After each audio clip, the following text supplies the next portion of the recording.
El plato principal del menú de hoy se llama Iris Jordán. Fue bueno, como una locura, que estoy en Forbes. Y el equipo también se volvió loco. Toda una revolución para esta chef ostense que acaba de entrar en la prestigiosa lista Forbes de menores de 30 años. Me lo han dado por cocinera, pero también me he dado cuenta de que soy empresaria. Y también tener un negocio de éxito creo que es muy importante. Tener un negocio de éxito me refiero a que salgan las cuentas, a poder crecer con el equipo. Junto a su hermano Bruno está al frente de Ansils, el restaurante en el Valle de Benasque donde creció entre fogones. Yo tenía clarísimo que quería estudiar cocina y quería ser como Ferran Adrià.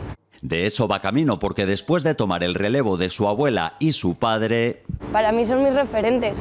En solo un par de años ya ha rozado el cielo de la gastronomía con una estrella Michelin y un sol Repsol.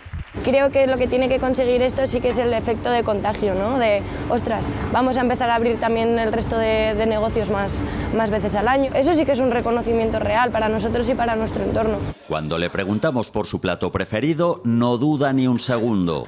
El ajuarriero de mi abuela. Y si le pedimos la receta del éxito, que nunca pensé que no funcionaría. Por delante toda una carrera que ya está en plena ebullición.